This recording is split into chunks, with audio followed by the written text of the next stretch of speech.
tears came down my cheeks. I was like, oh, I've never felt this way before. Do you have aspirations of getting married?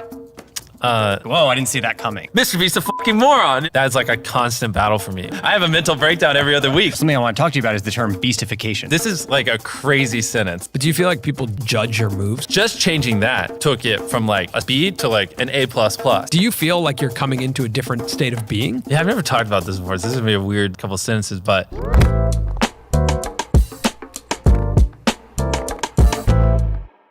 do you guys do intros, or how does this work?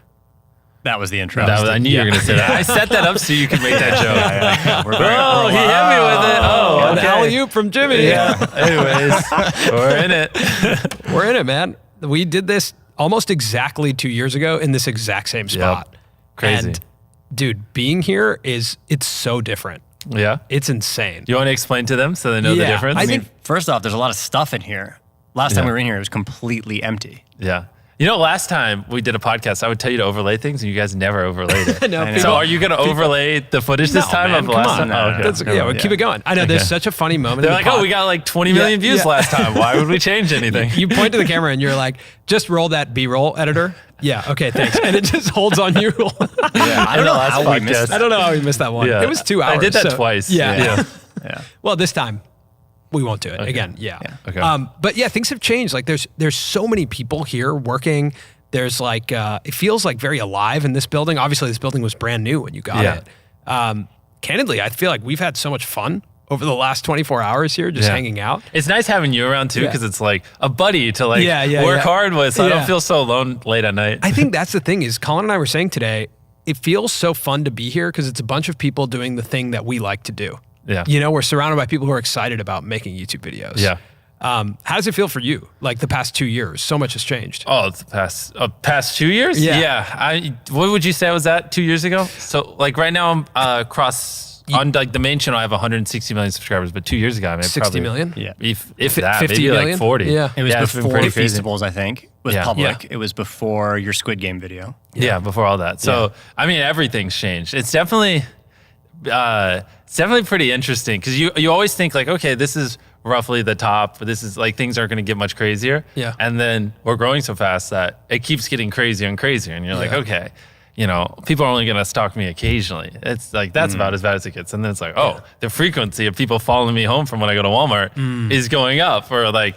You know, when I go to an airport and wait in a line, the amount of people that, you know, harass me in these lines where I can't really do anything. And Yeah. it definitely is a lot crazier than I thought, to be honest. I think that, I mean, obviously the mathematical difference between 40 million people Yeah. and 150 Well, it's or even 200 crazier when you million. take all my platforms, because I think Yeah. we're closing in on 400 million followers. Right. And so that's just, or even throw followers out the window because it's kind of a vanity metric. Who cares? Yeah. But like we're getting 30 plus billion impressions a year. So like 30 billion times, you know, now people are seeing my face and see me. So it's like, I don't like leaving this building. When I go out in public, it's just like, it's pretty brutal. I think like the frequency of mainstream press too in the last year Yeah. has gone way up. Like not even 100%. just viewership on YouTube and people who understand and watch YouTube videos, but like New York Times this, Washington Post that, Yeah. CNN, like anytime anything happens, it's like, whoa, these articles are everywhere. Or even when nothing happens, just like there's just stuff. Or all even the like time. random shows will like mention me or Yeah. things like that, just because it's like when a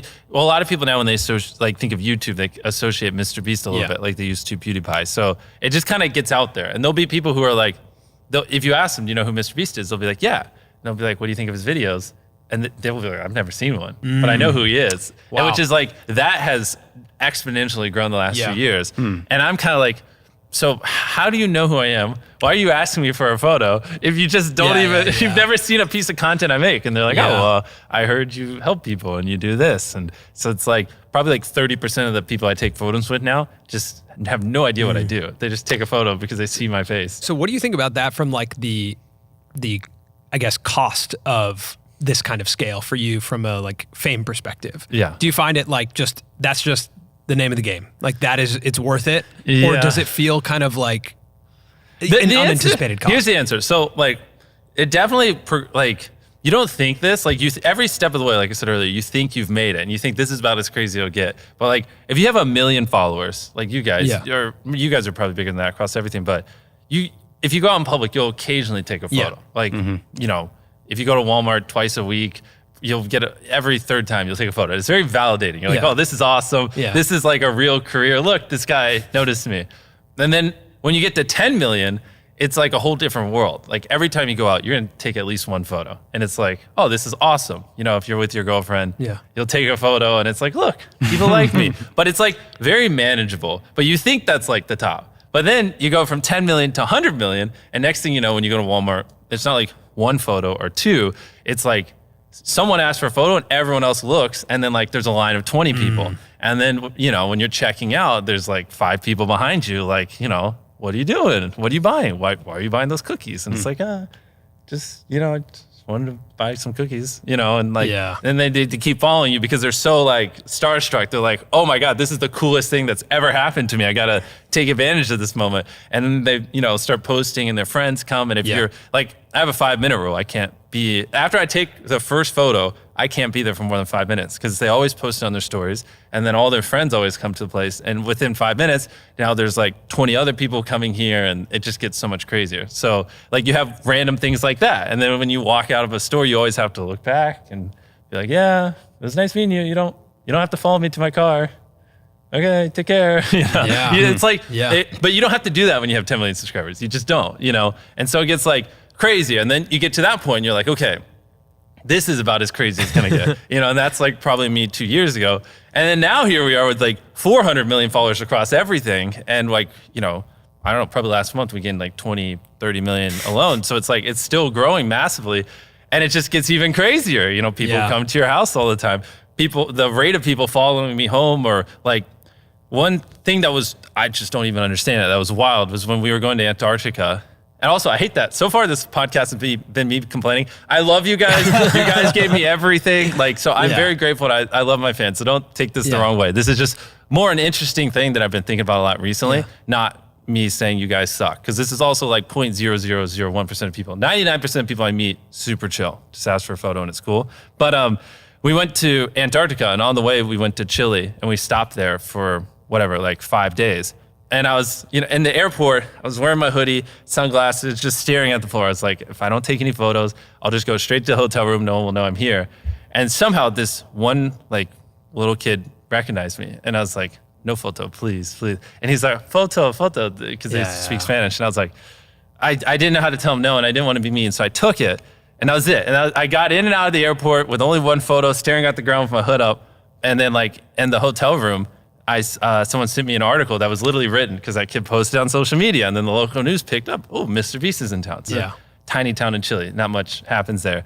And then all of a sudden, people are like, oh, what hotel is he staying at? And then people figure out that we're at that hotel. And now there's like 200 people outside this hotel running up and down the hallways, like knocking on doors, trying to figure out which room's me and Carl. And we also had like the dream team there as well, so which made it even bigger.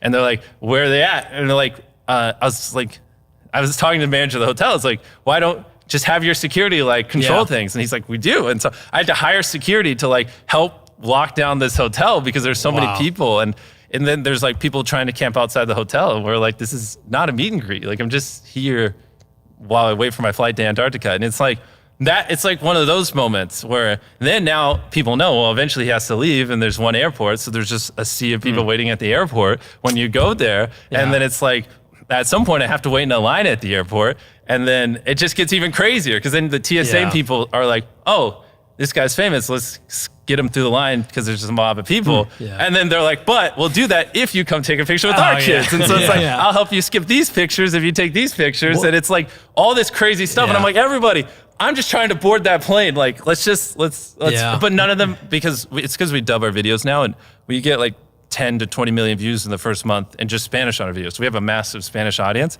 And so like none of these people speak English. So I'm like really struggling too because I'm like, hey guys, I'm a little uncomfortable. There's a lot of people around me, but they don't have any idea what I'm saying. And they're just like, you know, photo. And so, anyways, you get experiences like that where you're like, you seriously question like, is this actually worth it? Like, cause obviously it just makes traveling and everything infinitely more stressful. And and it's interesting because when you're sitting here, like we were with you in an edit session last night, like you're crafting the videos to get as big as possible. So it's almost like both things are happening at once, right? Like the bigger the videos get, which you just literally, the yacht video was what? The The second most viewed YouTube video, non-music, in YouTube history in 24 hours. So the most viewed video in 24 hours is when Will Smith slapped Chris Rock. I think that got 48.2 million views in a 24-hour period. Before that, it was our Squid Game video, but now our Squid Game video is number 2. Then we just uploaded a video that beat Squid Games, but barely lost by like 500K views to